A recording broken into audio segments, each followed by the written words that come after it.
Chapter 1. There is no one left.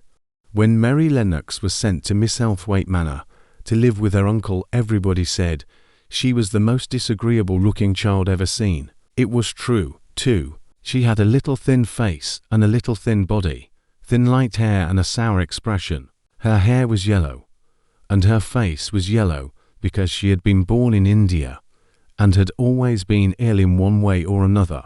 Her father had held a position under the English government and had always been busy and ill himself, and her mother had been a great beauty who cared only to go to parties and amuse herself with gay people. She had not wanted a little girl at all, and when Mary was born she handed her over to the care of an ayah, who was made to understand that, if she wished to please the Mem Sahib, she must keep the child out of sight as much as possible. So when she was a sickly, fretful, ugly little baby, she was kept out of the way, and when she became a sickly, fretful, toddling thing, she was kept out of the way also. She never remembered seeing familiarly anything but the dark faces of her ayah and the other native servants, and as they always obeyed her and gave her her own way in everything, because the Mem Sahib would be angry if she was disturbed by her crying.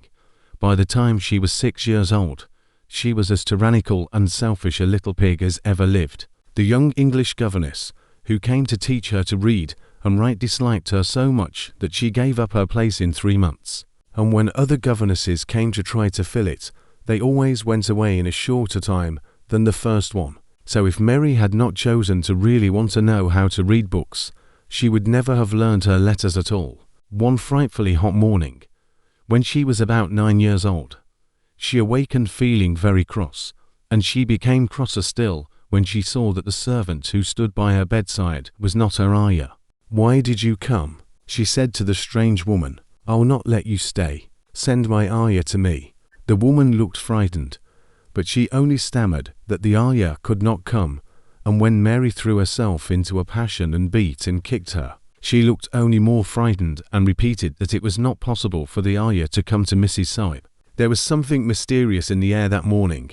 Nothing was done in its regular order, and several of the native servants seemed missing, while those whom Mary saw slunk or hurried about with ashy and scared faces. But no one would tell her anything, and her ayah did not come. She was actually left alone as the morning went on, and at last she wandered out into the garden and began to play by herself under a tree near the veranda. She pretended that she was making a flower bed, and she stuck big scarlet hibiscus blossoms into little heaps of earth, all the time growing more and more angry and muttering to herself the things she would say and the names she would call Sadie when she returned. "Pig, pig, daughter of pigs," she said, because to call a native a pig is the worst insult of all. She was grinding her teeth and saying this over and over again when she heard her mother come out on the veranda with someone. She was with a fair young man, and they stood talking together in low, strange voices. Mary knew the fair young man who looked like a boy. She had heard that he was a very young officer who had just come from England. The child stared at him, but she stared most as her mother. She always did this when she had a chance to see her, because the Mem Sahib Mary used to call her that oftener than anything else, was such a tall, slim, pretty person and wore such lovely clothes. Her hair was like curly silk, and she had a delicate little nose which seemed to be disdaining things, and she had large laughing eyes. All her clothes were thin and floating, and Mary said they were full of lace. They looked fuller of lace than ever this morning, but her eyes were not laughing at all. They were large and scared and lifted imploringly to the fair boy officer's face. "Is it so very bad?" "Oh, is it?" Mary heard her say. "Awfully," the young man answered in a trembling voice. "Awfully, Mrs. Lennox. You ought to have gone to the hills 2 weeks ago." The Mem Sahib wrung her hands. "Oh, I know I ought," she cried. "I only stayed to go to that silly dinner party. What a fool I was." At that very moment, such a loud sound of wailing broke out from the servants' quarters that she clutched the young man's arm, and Mary stood shivering from head to foot. The wailing grew wilder and wilder. "What is it? What is it?" Mrs. Lennox gasped. "Someone has died," answered the boy officer. "You did not say it had broken out among your servants." "I did not know," the Mem Sahib cried. "Come with me." Come with me." And she turned and ran into the house. After that, appalling things happened, and the mysteriousness of the morning was explained to Mary.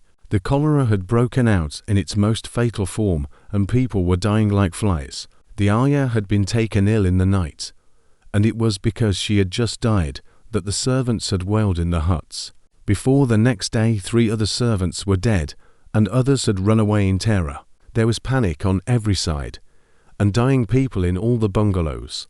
During the confusion and bewilderment of the second day, Mary hid herself in the nursery and was forgotten by everyone. Nobody thought of her, nobody wanted her, and strange things happened of which she knew nothing. Mary alternately cried and slept through the hours. She only knew that people were ill, and that she heard mysterious and frightening sounds.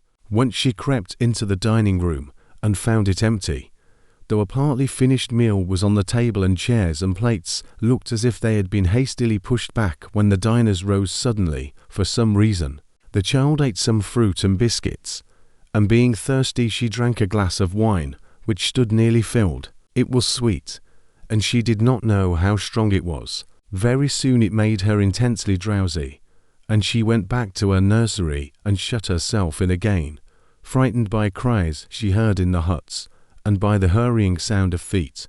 The wine made her so sleepy that she could scarcely keep her eyes open, and she lay down on her bed, and knew nothing more for a long time. Many things happened during the hours in which she slept so heavily, but she was not disturbed by the wails and the sound of things being carried in and out of the bungalow. When she awakened, she lay and stared at the wall. The house was perfectly still. She had never known it to be so silent before. She heard neither voices nor footsteps, and wondered if everybody had got well of the cholera and all the trouble was over. She wondered also who would take care of her now her ayah was dead. There would be a new ayah, and perhaps she would know some new stories. Mary had been rather tired of the old ones. She did not cry because her nurse had died. She was not an affectionate child, and had never cared much for anyone. The noise and hurrying about and wailing over the cholera had frightened her, and she had been angry because no one seemed to remember that she was alive. Everyone was too panic-stricken to think of a little girl no one was fond of. When people had the cholera, it seemed that they remembered nothing but themselves. But if everyone had got well again, surely someone would remember and come to look for her. But no one came, and as she lay waiting, the house seemed to grow more and more silent. She heard something rustling on the matting, and when she looked down, she saw a little snake gliding along and watching her with eyes like jewels. She was not frightened, because he was a harmless little thing who would not hurt her, and he seemed in a hurry to get out of the room. He slipped under the door as she watched him. "How queer and quiet it is," she said. "It sounds as if there was no one in the bungalow but me and the snake." Almost the next minute she heard footsteps in the compound, and then on the veranda.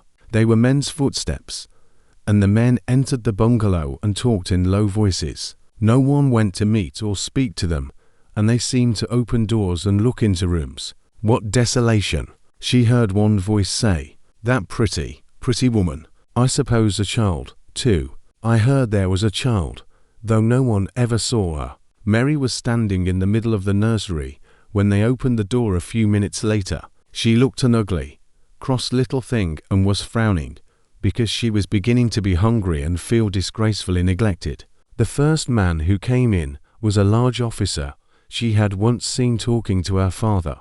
He looked tired and troubled, but when he saw her he was so startled that he almost jumped back. "Barney," he cried out, "there is a child here, a child alone, in a place like this. Mercy on us, who is she?" "I am Mary Lennox," the little girl said, drawing herself up stiffly. She thought the man was very rude to call her father's bungalow a place like this. "I fell asleep when everyone had the cholera, and I have only just wakened up. Why does nobody come?" "It is the child no one ever saw," exclaimed the man, turning to his companions. "She has actually been forgotten." "Why was I forgotten?" Mary said, stamping her foot. "Why does nobody come?" The young man, whose name was Barney, looked at her very sadly. Mary even thought she saw him wink his eyes, as if the wink tears away. "Poor little kid," He said, "There is nobody left to come." It was in that strange and sudden way that Mary found out that she had neither father nor mother left, that they had died and been carried away in the night, and that the few native servants who had not died also had left the house as quickly as they could get out of it, none of them even remembering that there was a Mrs. Saib. That was why the place was so quiet. It was true that there was no one in the bungalow but herself and the little rustling snake. Chapter 2. Mistress Mary Quite Contrary. Mary had liked to look at her mother from a distance, and she had thought her very pretty, but as she knew very little of her, she could scarcely have been expected to love her or to miss her very much when she was gone.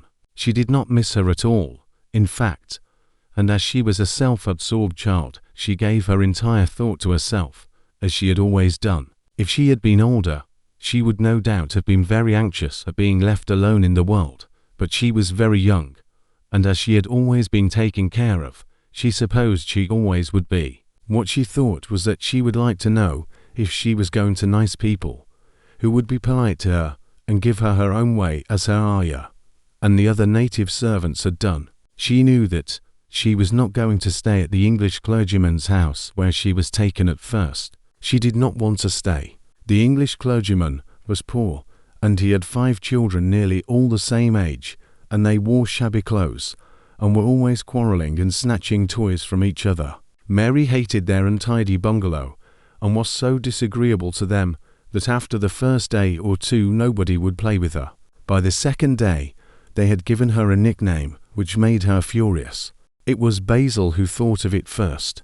Basil was a little boy with impudent blue eyes and a turned-up nose, and Mary hated him. She was playing by herself under a tree, just as she had been playing the day the cholera broke out. She was making heaps of earth and paths for a garden, and Basil came and stood near to watch her. Presently he got rather interested and suddenly made a suggestion. "Why don't you put a heap of stones there and pretend it is a rockery?" he said. "There in the middle," and he leaned over her to point. "Go away," cried Mary. "I don't want boys. Go away." For a moment Basil looked angry, and then he began to tease. He was always teasing his sisters. He danced round and round her and made faces and sang and laughed. "Mistress Mary, quite contrary, how does your garden grow, with silver bells and cockleshells and marigolds all in a row?" He sang it until the other children heard and laughed, too, and the crosser Mary got, the more they sang Mistress Mary, quite contrary, and after that, as long as she stayed with them, they called her Mistress Mary Quite Contrary when they spoke of her to each other, and often when they spoke to her. "You are going to be sent home," Basil said to her, "at the end of the week, and we're glad of it." "I am glad of it, too," answered Mary. "Where is home?" "She doesn't know where home is," said Basil, with 7-year-old scorn. "It's England, of course. Our grandmama lives there, and our sister Mabel was sent to her last year." "You are not going to your grandmama. You have none. You are going to your uncle. His name is Mr. Archibald Craven." "I don't know anything about him," snapped Mary. "I know you don't," Basil answered. "You don't know anything. Girls never do. I heard father and mother talking about him. He lives in a great, big, desolate old house in the country, and no one goes near him. He's so cross he won't let them, and they wouldn't come if he would let them. He's a hunchback, and he's horrid."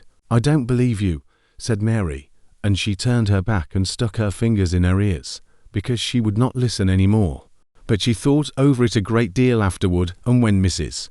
Crawford told her that night that she was going to sail away to England in a few days and go to her uncle, Mr. Archibald Craven, who lived at Misselthwaite Manor, she looked so stony and stubbornly uninterested that they did not know what to think about her. They tried to be kind to her, but she only turned her face away when Mrs.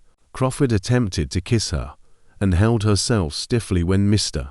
Crawford patted her shoulder. "She's such a plain child," Mrs. Crawford said pityingly afterward, "and her mother was such a pretty creature. She had a very pretty manner, too, and Mary has the most unattractive ways I ever saw in a child. The children call her Mistress Mary Quite Contrary, and though it's naughty of them, one can't help understanding it. Perhaps if her mother had carried her pretty face and her pretty manners oftener into the nursery, Mary must have learned some pretty ways too. It is very sad. Now the poor beautiful thing is gone, to remember that many people never even knew that she had a child at all. I believe she scarcely ever looked at her, sighed Mrs. Crawford. When her Arya was dead, there was no one to give a thought to the little thing. Think of the servants running away and leaving her all alone in that deserted bungalow. Colonel McGrew said he nearly jumped out of his skin when he opened the door and found her standing by herself in the middle of the room. Mary made the long voyage to England under the care of an officer's wife, who was taking her children to leave them in a boarding school. She was very much absorbed in her own little boy and girl, and was rather glad to hand the child over to the woman Mr. Archibald Craven sent to meet her in London. The woman was his housekeeper at Misselthwaite Manor, and her name was Mrs. Medlock. She was a stout woman, with very red cheeks and sharp black eyes. She wore a very purple dress, a black silk mantle with jet fringe on it, and a black bonnet with purple velvet flowers, which stuck up and trembled when she moved her head. Mary did not like her at all, but as she very seldom liked people, there was nothing remarkable in that besides, which was very evident. Mrs. Medlock did not think much of her. "My word, she's a plain little piece of goods," she said, "and we'd heard that her mother was a beauty. She hasn't handed much of it down, has she, Mum? Perhaps she will improve as she grows older," the officer's wife said good-naturedly. "If she were not so sallow and had a nicer expression. Her features are rather good. Children alter so much. She have to alter a good deal," answered Mrs. Medlock, "and there's nothing likely to improve children at Misselthwaite if you ask me." They thought Mary was not listening because she was standing a little apart from them at the window of the private hotel they had gone to. She was watching the passing buses and cabs and people, but she heard quite well and was made very curious about her uncle and the place he lived in. What sort of a place was it? And what would he be like? What was a hunchback? She had never seen one. Perhaps there were none in India, since she had been living in other people's houses and had had no Arya. She had begun to feel lonely and to think queer thoughts which were new to her. She had begun to wonder why she had never seemed to belong to anyone even when her father and mother had been alive.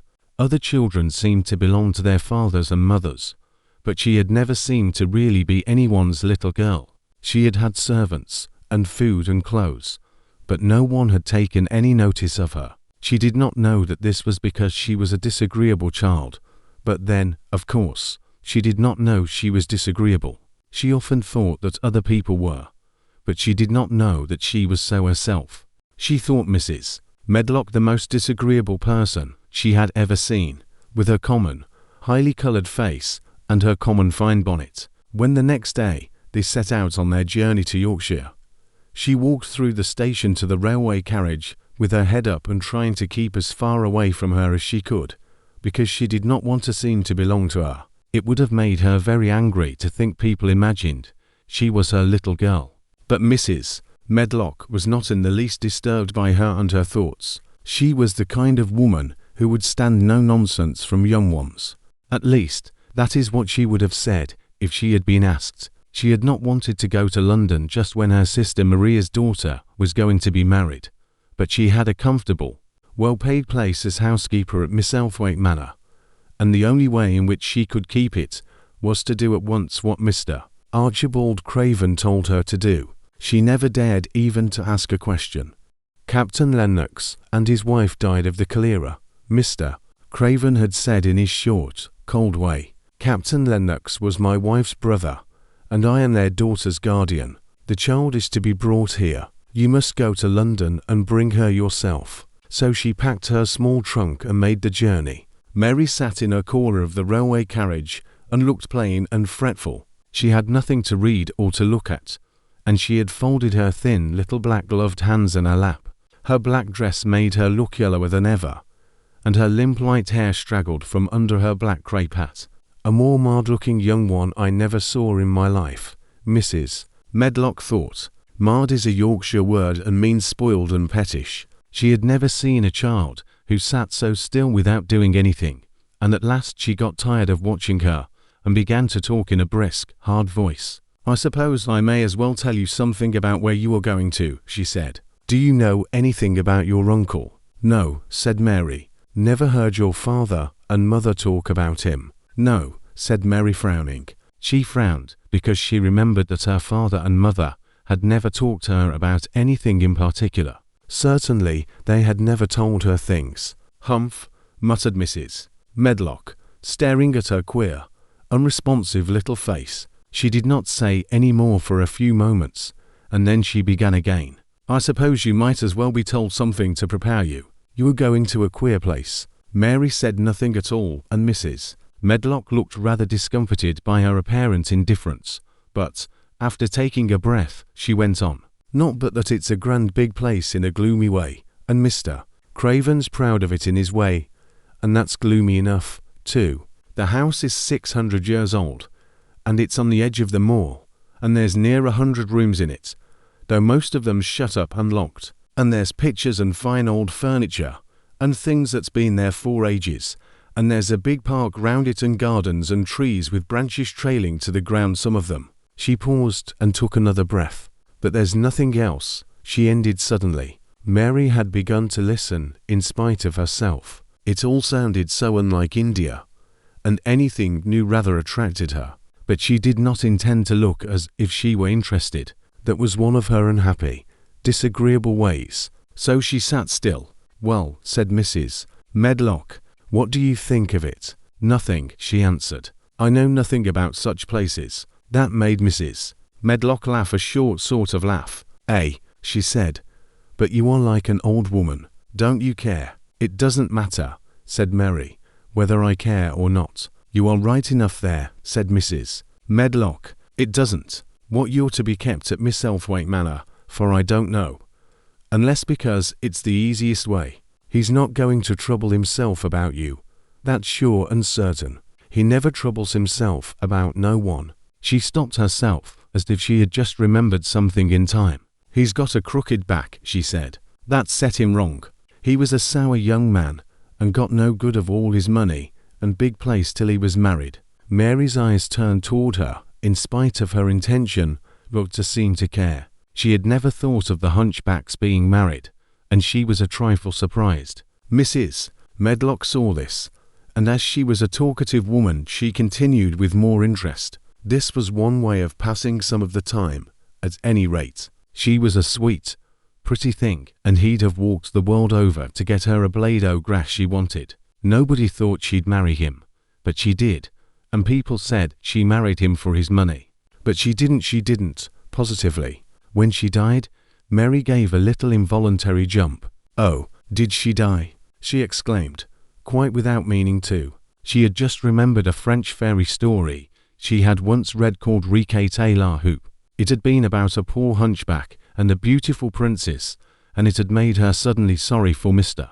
Archibald Craven. "Yes, she died," Mrs. Medlock answered, "and it made him queerer than ever. He cares about nobody. He won't see people. Most of the time he goes away, and when he's at Miss Elthwaite, he shuts himself up in the west wing, and won't let anyone but Pitcher see him. Pitcher's an old fellow, but he took care of him when he was a child, and he knows his ways." It sounded like something in a book, and it did not make Mary feel cheerful. A house with 100 rooms, nearly all shut up, and with their doors locked, a house on the edge of a moor, whatsoever a moor was, sounded dreary.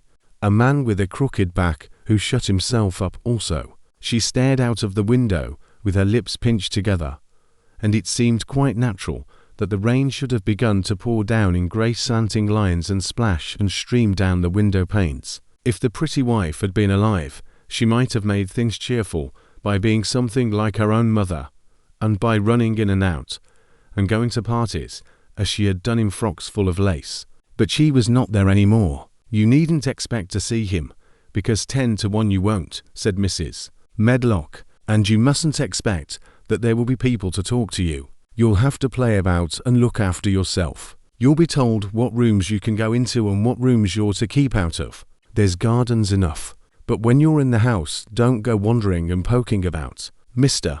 Craven won't have it. I shall not want to go poking about," said sour little Mary, and just as suddenly as she had begun to be rather sorry for Mr. Archibald Craven, she began to cease to be sorry, and to think he was unpleasant enough to deserve all that had happened to him. And she turned her face toward the streaming panes of the window of the railway carriage and gazed out at the grey rainstorm, which looked as if it would go on forever and ever. She watched it so long and steadily that the greyness grew heavier and heavier before her eyes, and she fell asleep.